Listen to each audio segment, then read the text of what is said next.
All right, yes, indeed, guys. I mean, it's 1 year since the ministers were appointed when they took positions, assumed office. And of course, lots of expectations for those responsibilities that they were saddled with. And so we caught up with the Minister of State for Petroleum, Gas, as you've seen there, Mr. Ekwe, and asked him in terms of what has happened to that ministry so far in 1 year. And Nigerians feel the pulse. Do they even know what's going on? What's going on? What do we expect? So we started out by asking him all of those questions. For instance, I mean, it's 1 year. Why should the president keep you sitting in that seat? What have you done exactly? So these are some of the issues we took up with him. That's how it started. Thank you very much.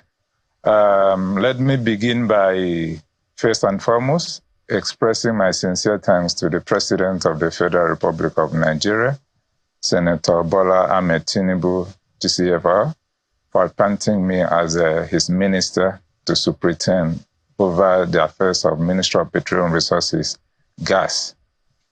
Yeah, it's been a nice one, getting me into the field and reposing in me the responsibility of tracking the gas process in the country. Before now, gas was not all that considered, but under his administration, he decided to focus on gas. So it's been a very nice one interacting with the industry players and intimating with them and then getting the right thing to do to serve our people. So I want to say it's been a nice one. Well, on the day of resumption of office for you, in terms of setting out the goals, you appear to have hit the ground running by outlining all of those. And of course, there still is a lot of expectations for you on the part of Nigerians. Can you say you met the goals that you set for yourself? Yeah, meeting the goals that I've set for myself at the inception is meeting the goals of Mr. President. Like I said, at the, CNG is a new entrant into energy space in Nigeria. It wasn't there. Now that he has declared gas as a transition fuel and focusing on the CNG to make sure we mitigate the transport sector and make it easy for us. I want to believe we have driven so smoothly, though we still have a lot to do.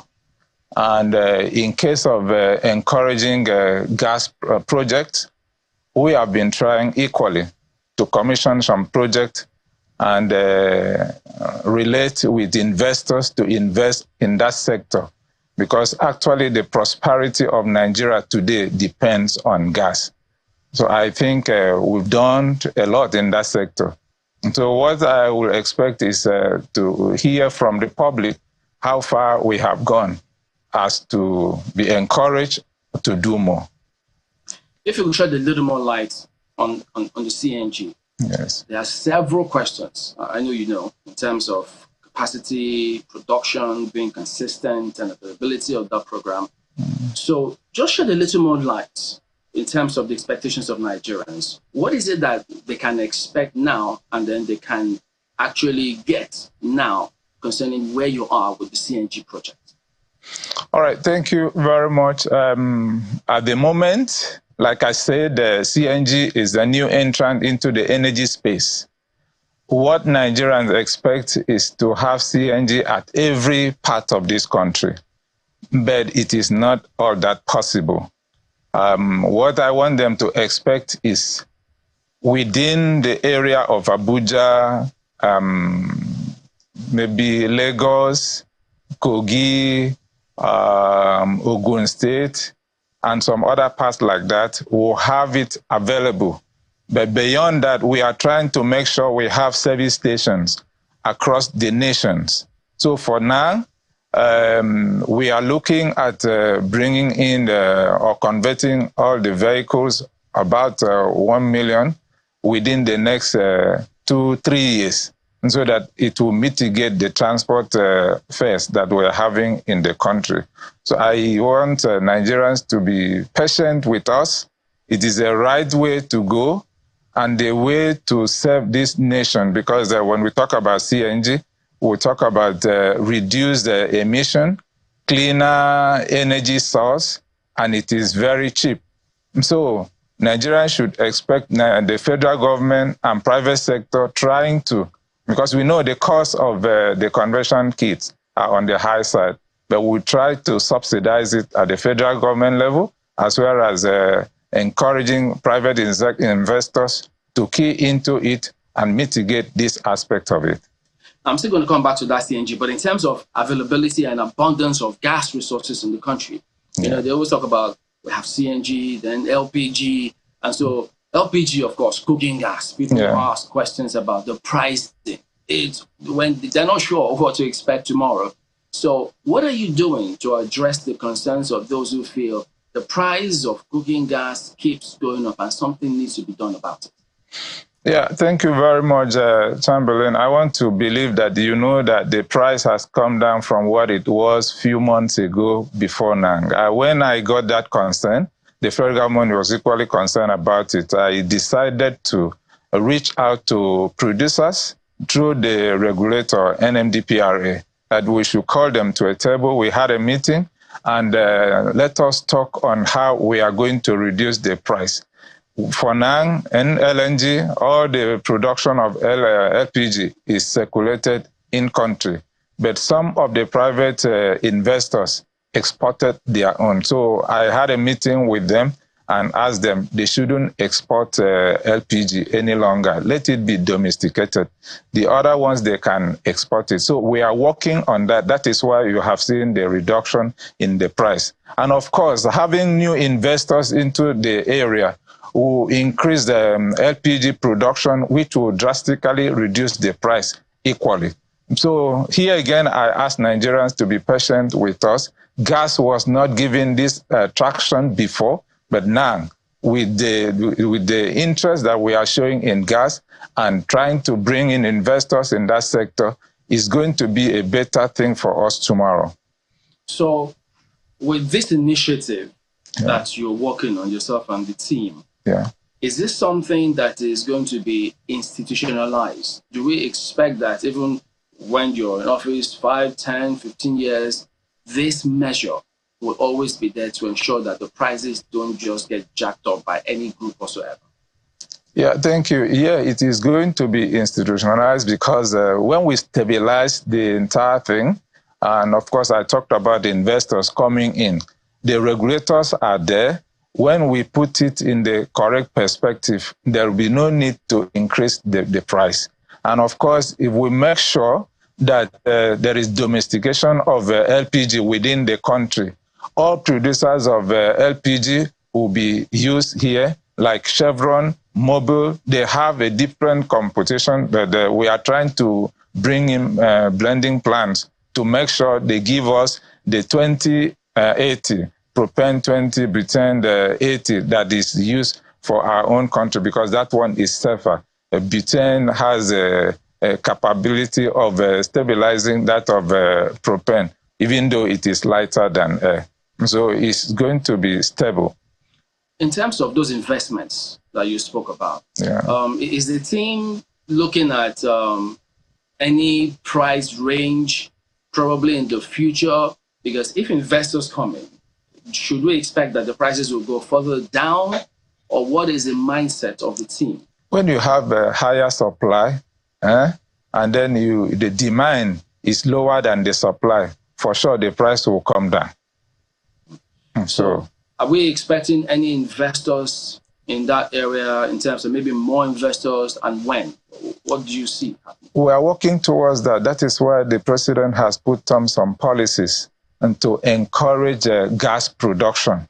It wasn't like that yesterday, but today, with those policies, gas production is going to be given the enough impetus or encouragement or incentive, as you may call it. And so investors are coming in. That is why I go out from time to time. Even the president goes out from time to time to engage them so that they can come and invest in our gas. You are aware that we have abundant gas supply in our country, Nigeria, up to 208 trillion cubic feet untapped. So we need to tap it and make use of it to better the lots of our people in our country, and of course export the rest for revenue generation.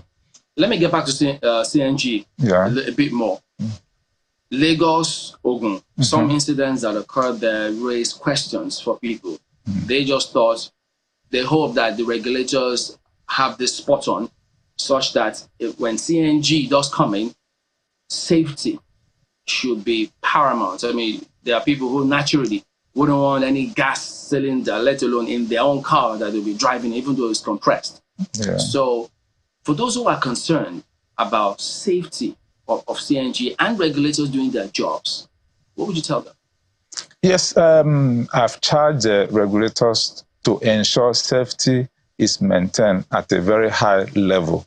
Because this CNG that is coming in, people may be talking, oh, gas, it explodes here and there, but that is not the issue.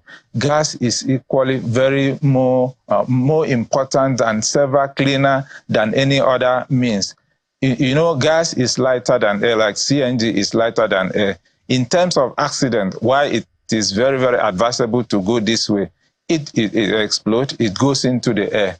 Unlike other fuels, which will not go into the air like that, it will cause damage here and there. So we have engaged the regulators, and they are doing their job in terms of issuing license to those that they have seen to have observed all the necessary precautions and measures to safety. Speaking about gas supply still, the multi-billion-dollar OB3, Ajaokuta, Kaduna, Kano, AKK gas pipeline infrastructure were designed to boost gas supply in the corridors. And then, of course, upon assumption of office, you detour some of those areas. Now, the question then is, Nigerians like to know, what exactly should they expect? Yeah, thank you once again here. I am really impressed with what I have seen in that sector with my visitation to, like the OB3, Obiafon, Obricom, Oben. I've been there twice. The first time I went there, I was given a promise, a target date, but they couldn't make it. I went the second time. What I've seen there is there is a remarkable improvement. I wouldn't want to give Nigerians a fixed date, but I can assure you for OB3, the last quarter of this year, we will see the completion of that project because it is very, very important. And of course, for linking up the gas from the eastern part and the western part, which of course will send enough volumes into the AKK gas pipeline, is going to be completed within the fourth quarter of this year. On the AKK is equally a wonderful project, and to carry the gas from the southern part of the country to the northern part. They are doing very well. In June, I was there the second time. It was about 60-something% as at when I went there. But as at yesterday, when I find out from NNPC, they have gotten up to 76%. And I'm looking at the completion of that project in the first quarter of 2025. But you know, Nigerians will always want to find out functionality.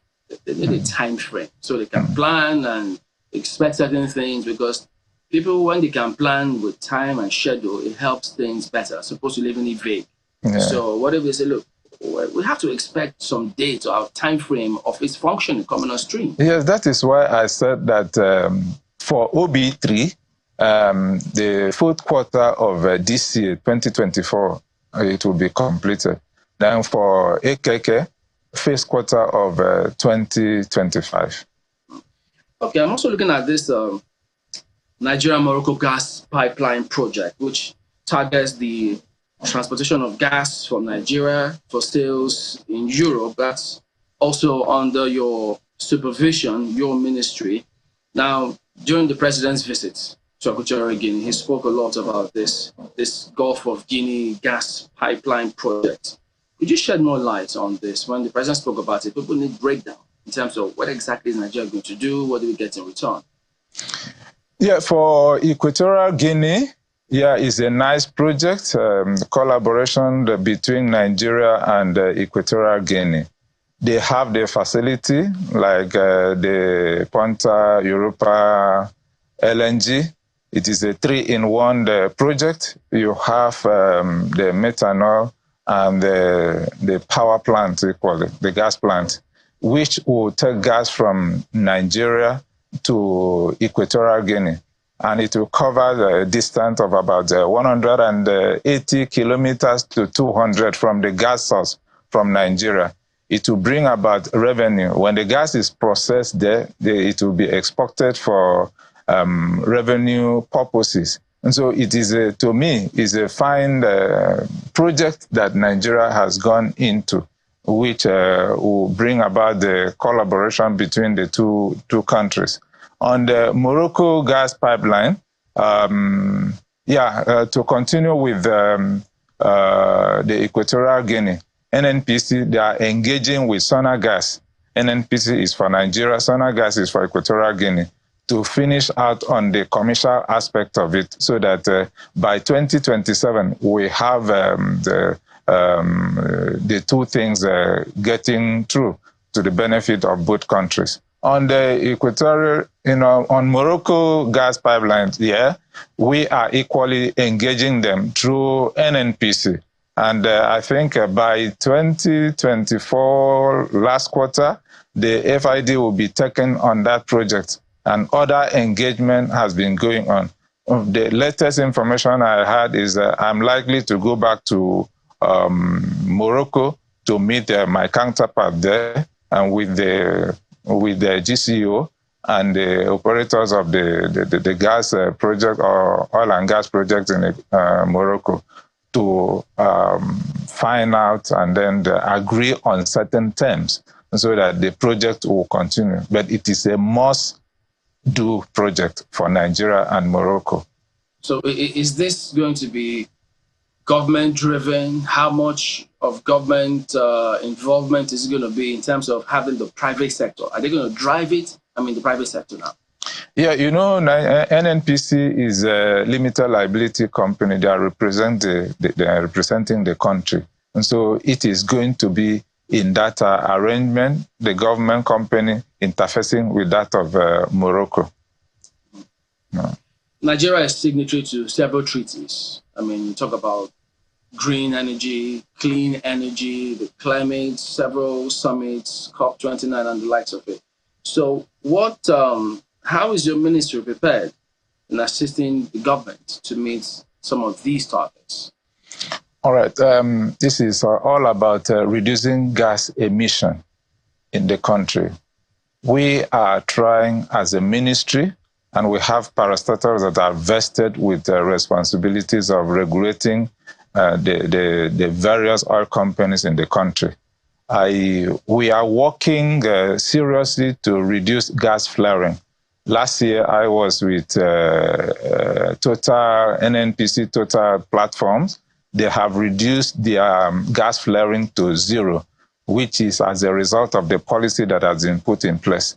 And of course, NUPRC, they have set a target, and we have what we call the gas commercialization program, where flex site has been issued out to some companies to take advantage of the flare gas and convert it into commercial use. And so these are measures geared towards reducing the emission and gas flaring in the country, and of course to meet up with what we are expected at those treaties.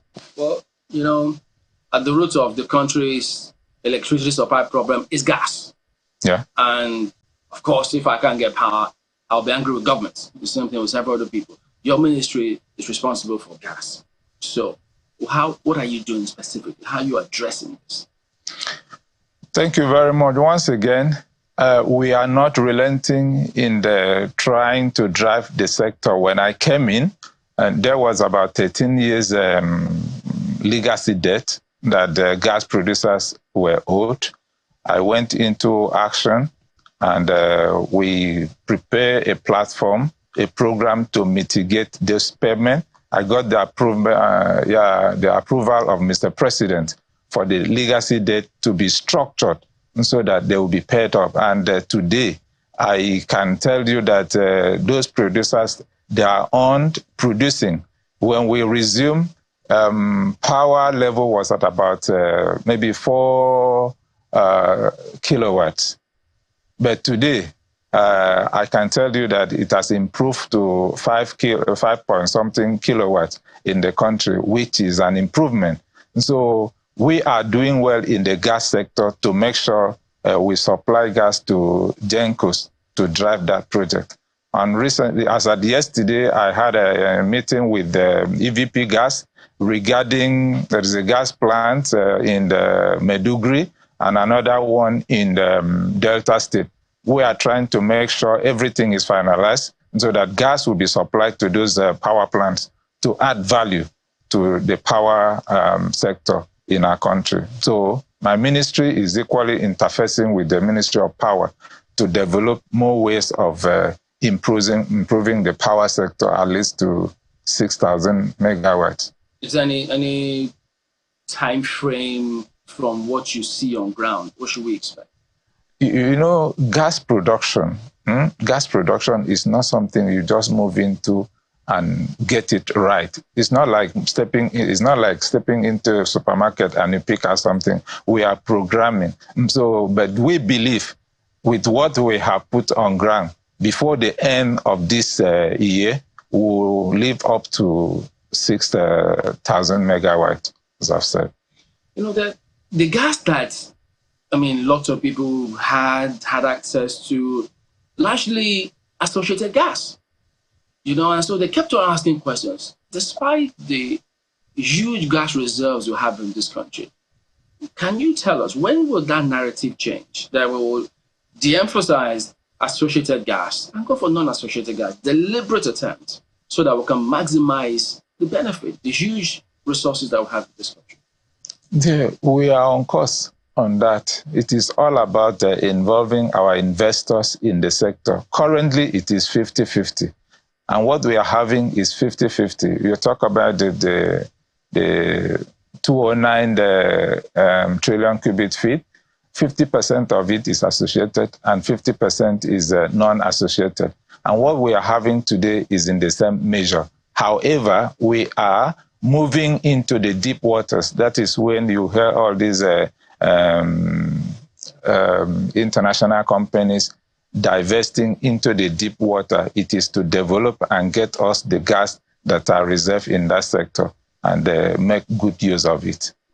There are several investors who, maybe thinking about doing several things, including industrial gas estates or even property developers. Is your ministry, is it part of the investment you're looking towards? Because if they wanted to get into that field, what should they expect from your ministry?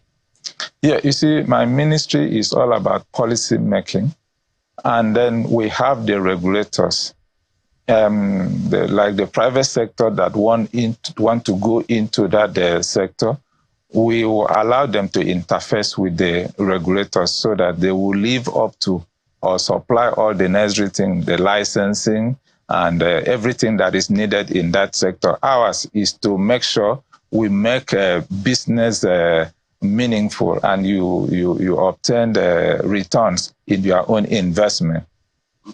1 year into office, several people might think, well, what has the Minister of Gas even achieved? So are there any things you outlined that have achieved this, for those who may not know? Thank you very much. I want to say that we have done a lot. In the course of answering the question that you have asked me, I think I've listed some of the projects of some of the achievements that we have done in the past. In the first place, when I came in, there was a 10-year disagreement between methanol, brass methanol project in Bayelsa.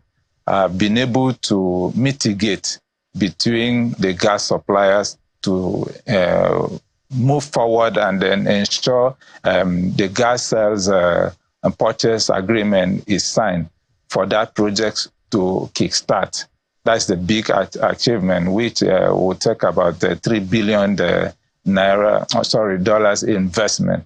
Then we've been able to equally resolve what I said earlier about the legacy debt, which has been on for 13 years. That has been resolved, and gas producers are happy to go into gas production, which will give us sufficient gas to drive the power sector and drive other sectors that need gas.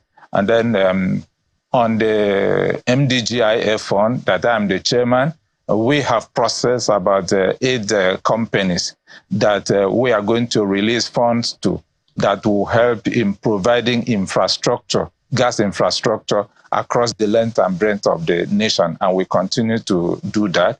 We'll talk about the commissioning of annual gas processing plant and the 23.3 36-inch annual OB3 gas pipeline, and that Mr. President commissioned a few months ago in Delta and then Imo State.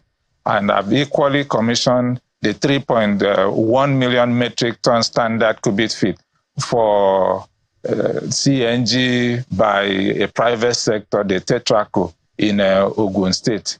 And in collaboration with Decade of Gas, we are releasing free cylinders to women and youth to encourage them into the clean cooking, because we have seen the dangers that cooking with firewood, kerosene has done to our people. So we are trying. And regarding the OB3 equally, which I told you, when I came in, OB3 and AKK, they were at a lower level. But today, one can say that, yes, within this year, in the fourth quarter, OB3 will be completed, AKK will be completed in the first quarter, and this will add value to the gas sector in the infrastructure area. And this will bring about more production of gas, because without OB3 and AKK, any production within the Niger Delta will not go anywhere. And since we don't have storage,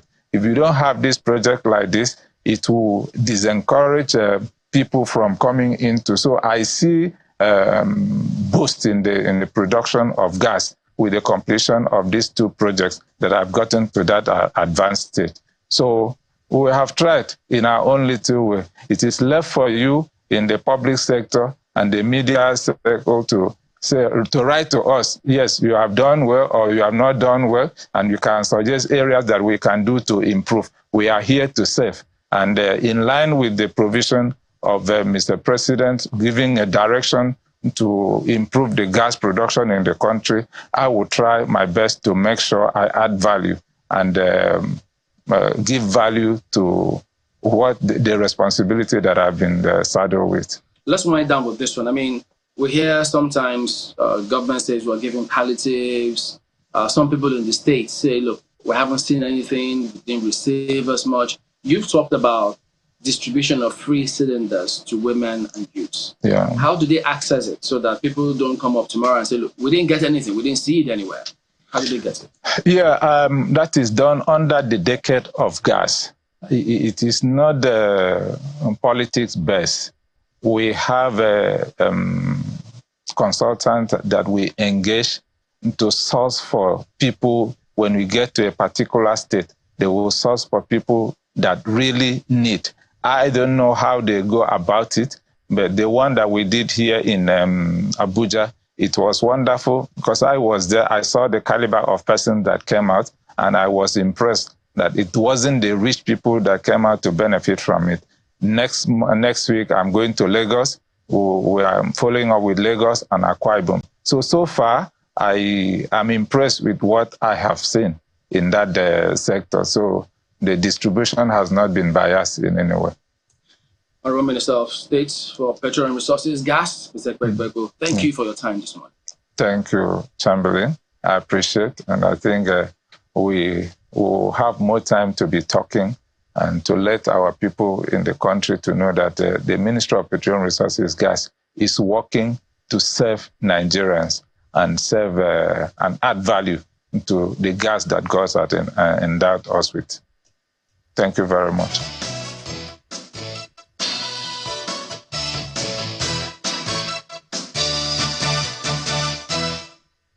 So there you go, the interview with the Minister of Petroleum Resources, Gas. So Nigeria having this 206.5 trillion cubic feet of gas reserves in the country.